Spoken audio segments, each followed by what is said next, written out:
बहुत सालों से मैं एक शोध के काम में लगा हुआ हूं कि भारतवासियों ने सबसे पहले शराब कब पी। तो अब तक मुझे जो प्रमाण मिले हैं वो प्रमाण कहते हैं कि 1760 के पहले तक किसी भी भारतवासी ने कभी भी शराब नहीं पी। पहली बार इस देश में 1760 में शराब पी गई और वो कलकत्ता में पी गई और वहाँ पर एक अंग्रेजी शराब की दुकान पर पहली बार शराब बिकी और भारतवासियों ने पी और उस शराब की दुकान को स्थापित कराया रॉबर्ट क्लाइव नाम के एक अंग्रेज ने। और उसने जब कंपनी का राज चलता था इस देश में, ईस्ट इंडिया कंपनी का, तो कानून बनवाया, कानून से लाइसेंस दिया गया और उस लाइसेंस के आधार पर कलकत्ते में पहली शराब की दुकान खुली 1760 में और उस शराब की दुकान पर आकर भारतवासियों ने शराब पीना शुरू किया। रॉबर्ट क्लाइव के समय में जब यह शराब की दुकान खुली और जिस अंग्रेज अधिकारी की पहली नियुक्ति इस दुकान पर हुई, उस अंग्रेज अधिकारी को एक बार लंदन की संसद में बुलाया गया था बयान देने के लिए। तो वो अंग्रेज अधिकारी जब लंदन गया संसद में बयान देने के लिए तो उससे पूछा गया कि बताओ तुम्हारे शराब का धंधा कैसा चल रहा है। तो उसने कहा बहुत अच्छा चल रहा है। तो अंग्रेज संसदीय समिति के सदस्यों ने कहा ये तुम क्या बोल रहे हो, भारत में शराब का धंधा अच्छा चल रहा है। उसने कहा हाँ बहुत अच्छा चल रहा है। तुम्हारे पहले कैसा चलता था? उसने कहा मेरी शराब की दुकान खुलने के पहले तो कोई शराब पीता ही नहीं था। मैं तो पहला आदमी हूं जिसने कलकत्ता के लोगों को शराब पीना सिखाया। तो तुम्हारी दुकान पर लोग आते हैं, हाँ आते हैं, भीड़ की भीड़ आ रही है। तो तुमने क्या किया उनको अपनी दुकान पर बुलाने के लिए, आकर्षित करने के लिए? तो उसने एक बात कही संसदीय समिति के सामने, जो अंग्रेजों की संसद के रिकॉर्ड्स में दर्ज है।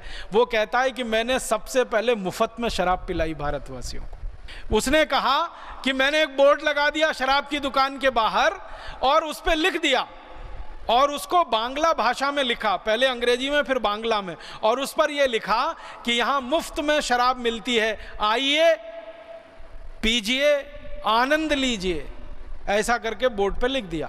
तो एक आया, उसने चखा, फिर दूसरे दिन वो 2 को और लेके आया, फिर तीसरे दिन 3 को लेके आया। तो कहने लगे अब तो मेरे पास ऐसे ग्राहकों की संख्या हो गई है कि जिनको पहले मैंने मुफ्त में शराब चखाई थी अब वो घर से पैसे चुरा कर लाते हैं और मेरी शराब पीकर वहां से जाते हैं। तो अंग्रेजी संसदीय समिति बड़ी खुश हो गई। उसने कहा तुमको तो पुरस्कार मिलना चाहिए। तो वो कहता मुझे अगर पुरस्कार देना है तो एक लाइसेंस और दे दो, दूसरी दुकान में वहीं खोलना चाहता हूं शराब की। तो दूसरी दुकान खुल गई, फिर तीसरी खुल गई, फिर चौथी खुल गई। एक दिन 350 दुकानें हो गई कलकत्ता में और ये दुकानें बढ़ती नहीं। अंग्रेज इसको बढ़ाते रहे, शराब पीने का कानून बना दिया। कानून में ये लिख दिया कि अगर कोई बालिग हो गया तो शराब पीने का अधिकारी हो गया। जब तक वो नाबालिग है तब तक ना पिए, बालिग हो गया तो पीने लगे।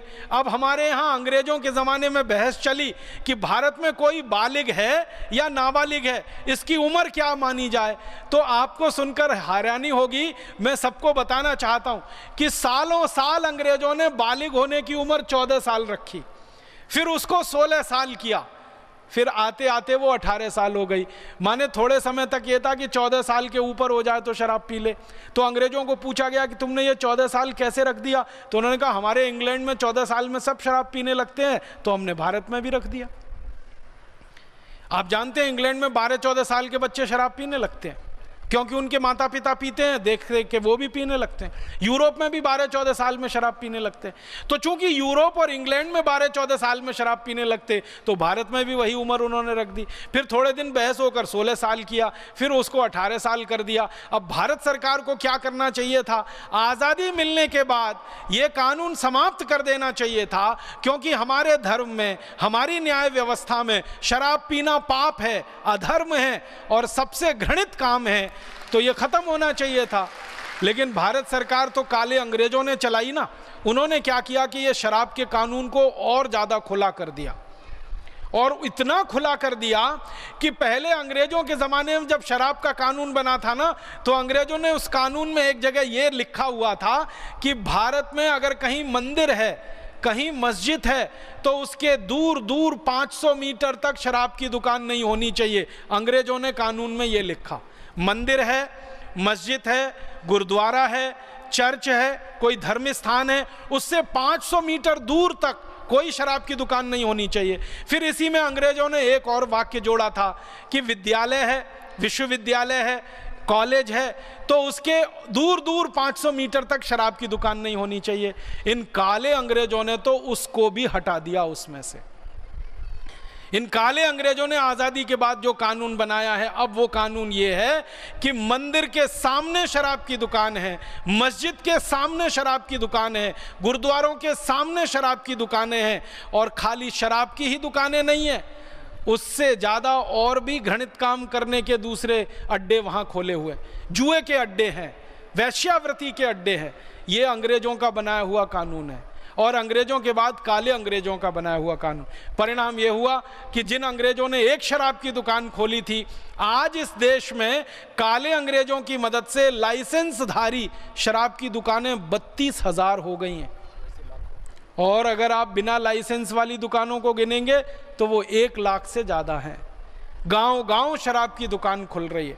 अगर आप कल्पना करिए 1 लाख शराब की दुकानें हैं, तो इसका माने भारत के हर 6 गांवों के बीच में एक शराब की दुकान है। अब काले अंग्रेजों की तैयारी चल रही है कि हर गांव में एक शराब की दुकान होनी चाहिए, माने हर गांव में 6,38,000 से ज़्यादा पूरे भारत में शराब की दुकानें होनी चाहिए, सारे देश को शराब में डुबो देना चाहिए। और इसकी नीति कई राज्यों में बनकर लागू हो रही है। कई राज्यों ने तो यहाँ तक तय कर लिया है कि गांव-गांव में ही शराब नहीं मिलेगी, वैन चलाएंगे शराब बेचने वाली। जैसे मरीजों को ले जाने के लिए चिकित्सा सहायता वैन होती है ना, वैसे शराब बेचने के लिए वैन।